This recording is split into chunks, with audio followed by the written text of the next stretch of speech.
Welcome back to my channel. I'm Wilby TV. Nagba-vlogs nga po ako ng iba't ibang uri ng halamang gamot. Nagtuturo din po ako ng tips tutorial tungkol sa mga halamang gamot.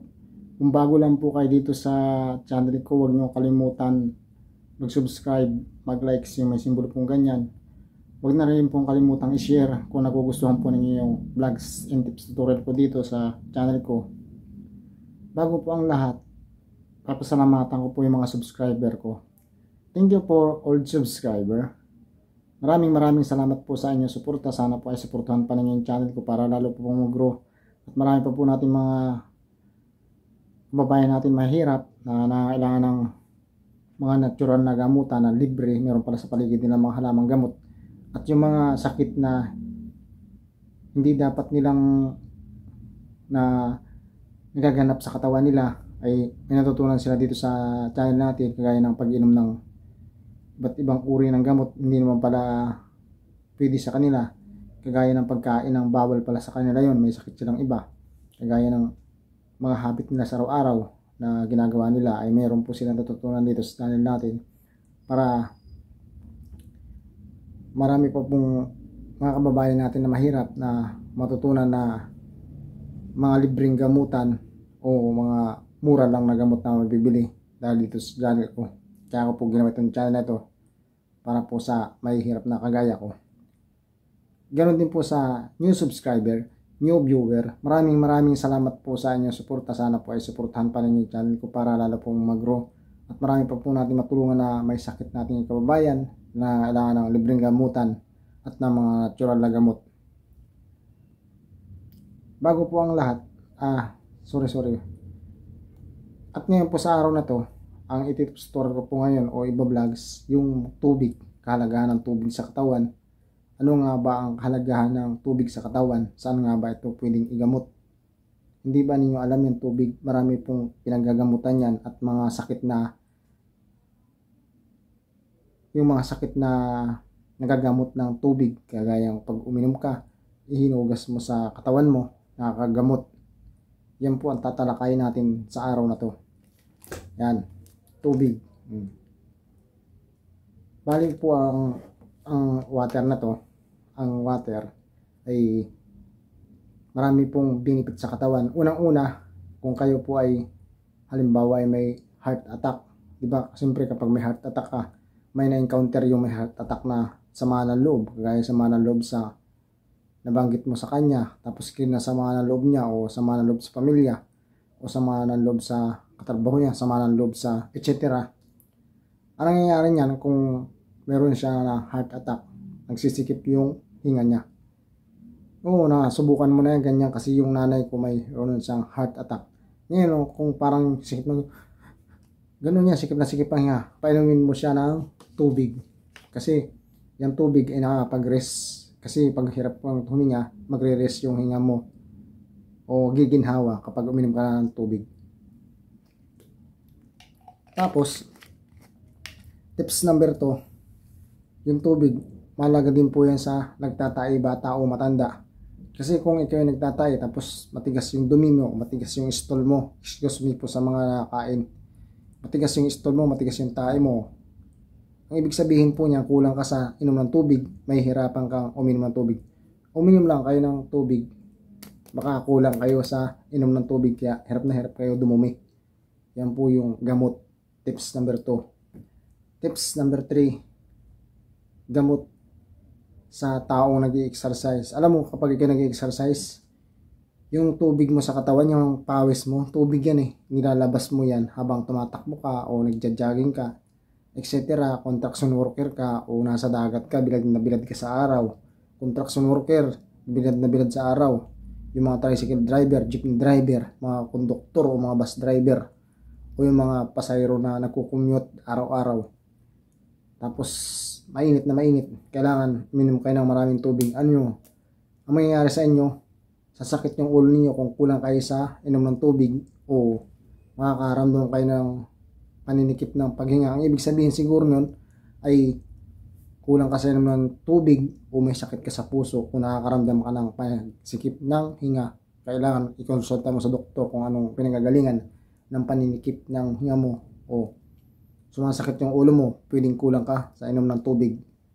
Uminom ka po ng maraming tubig araw-araw, lalo kung nasabi ko, construction worker, tapos jeepney driver, etc. Mga driver na nakabilad sa initan, yung mga mangingisda natin dyan, magsasaka, kailangan po natin uminom ng tubig. Kasi yung pawis natin, tubig yan, lumalabas sa katawan natin, kailangan palitan natin, diba? Yan po yung tips number 3. Tips number 4, gamot din ang tubig sa may taong hika. Alam mo bakit? Pag may hika kayong grabe, yung tatay ko kasi may asma o hika sa Tagalog, kailangan ng tubig niyan kapag ikaw ay may hika. Alam mo, pati yung mahika, kailangan pag natulog yan, nakaangat yung ulo para yung hangin malanghap niya, gano'n ka ganun yung style na mahika. Kaya kailangan niyang tubig, uminom ng unti-unti ng tubig, kasi napakalaga nitong tubig sa katawan. Sinasabi ko sa inyo, yan gamot sa may hika. Tips number 4, huwag mo kalilimutan na magtabi sa higaan mo, o kung baon-baon ng tubig kahit ganyan kalaki, importante sa mahika, kasi kailangan ng mahika na tao yung palaging umiinom ka ng tubig kahit unti-unti lang, o damihan mo na para lalong lumuwag yung paghinga mo. Tips number 5, gamot ang tubig sa yung tao na tawag dito may vertigo. Alam mo, kapag kulang ka sa inom ng tubig, may vertigo ka, lalong lilibat yung vertigo mo, lalo kung mainit yung panahon. Nire-reseta ng doktor yan, uminom ka ng maraming tubig, kasi yan yung nakakapag-rest ng vertigo o migraine. Gamot po ang pag-inom ng tubig. 8 glass o 10 glass, higit pa ang inumin ninyo kapag mayroon kayong vertigo o migraine, lalo na kung panahon ng summer o mainit yung panahon. Yan po yung tips number 5. Tips number 6, gamot po rin po yung tubig yung kapag ikaw ay may alipunga. Alam nyo ba yung alipunga? Kumuha ka lang ng tubig na mga 1 litro, tapos pakuluin mo, lagyan mo ng asin na mga 5 kutsarang asin o 5 tablespoon, ilagay mo doon sa kumukulong tubig. Yung alipunga, yung nabubutas yung paa mo, tapos alam nyo kung saan nagagaling ang alipunga? Yung kapag tag-ulan, lumuso ka sa baha o sa mga pinagliliguan ng kalabaw o sa mga daan na may mga tubig na naipon, doon na iipon yung mga sari-saring dumi, ihi ng aso, ihi ng pusa, ihi ng etc. daga, o ihi ng tao, dumi ng tao, dumi ng hayop, doon po na iipon yun. Kaya pag lumuso ka doon o napatungtong doon sa may tubig na yun, magkakaroon ka ng alipunga, butas-butas. Pag nabutas-butas yan, babaho yan. Yan po yung solusyon. Magpakulo kayo ng tubig na may asin. Then pag yung maligamgam na o malamig, ibabad ninyo ng 5 to 10 minutes yung may alipungan ninyong paa. 1 linggo, gagaling yan, utay-utay. Pagka alis do sa tubig na maligamgam na may asin, punasan ninyo, patuyuin, tapos lagyan nyo alcohol. Yan po yung tips. Ano ba? Number 6 ba? Tips number 6 o number 5? Tips number 5. 6 pala, 6. Sorry. Tips number 7. Gamot pa rin ang tubig kapag ikaw ay tinulian. Alam nyo ba yung tinulian? Bata o matanda. Yan ako. Sa katunayan, sa probinsya, noong unang panahon, walang doktor pa nagtutuli. Alam mo yung bakit? Kung ginagamit ng matatanda, yung labaha, yung matalas, o yung panggayat ng ano tawag dito, yung sa tuba, yung tutuba siya, yung matalas, yung pinagpupukpok sa penis ng lalaki, o circumcision sa English, kung hindi marunong kayo mag-English. Penis o circumcision, Tagalog, tuli. Ang ginagawa po niya, pagkatuli mo, maglalanggas ka ng daon ng bayabas, tubig pa rin po yung gamit nun. Kapag nagpakulo kayo ng dahon ng bayabas, langgas, hinugasan yung penis mo, yung ari mo, then maligo ka sa ilog malinis o sa sapa o sa gripo ninyo kung wala kayong ilog o sapa o sa dagat. Yun po yung madaling makaigi na sugat kung kayo na tulian o circumcision, kasi ang tubig madaling magpagaling ng sugat. Yan po ang tips number 7. Tips number 8, tubig gamot pa rin po sa mga skin diseases. Alam nyo ba yung skin diseases, kaya gaya ng mga may sakit ka na tawag dito, buni, may sakit ka na buni o may galis ka, tubig pa rin po yung katapat niyan. Diba napakadami ng benefits ng tubig. Ito po tubig ang katapat niyan. Alipunga, buni, saka yung may skin diseases ka pa iba sa katawan mo, buni nga, alipunga o galis. Alam niyo yung vulkan, yung kung may hot spring sa inyo, meron kasi yan na gamot yung tubig na galing sa vulkan.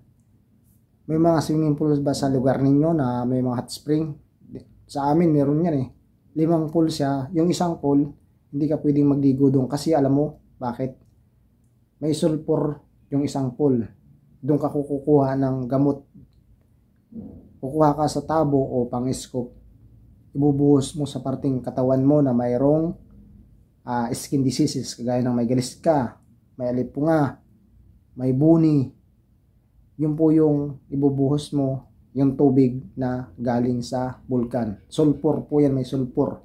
Madali po yan makagaling. 5 araw hanggang 10, talagang magaling na po yan. Diba napakadaming benefits ng tubig. Napakagaling po ba, diba? Libre lang. Samantalang kung bibili ka ng mga gamot sa butika, sobrang mahal. 3 times a day para gumaling yan, diba? Napakadami ng benefits ng tubig. Kaya sana po ay marami natutunan dito sa vlogs ko na ito tungkol sa gamot sa iba't ibang uri ng sakit. Yung mga benefits ng tubig, pag-inom ng tubig. At hanggang dito na lang po ang pag-tutorial ko tungkol sa tubig. Napakalaga sa katawan natin ng pag-inom o iba't ibang uri ng mga skin diseases o sakit ang nakakatanggal kapag uminom ka ng tubig, diba?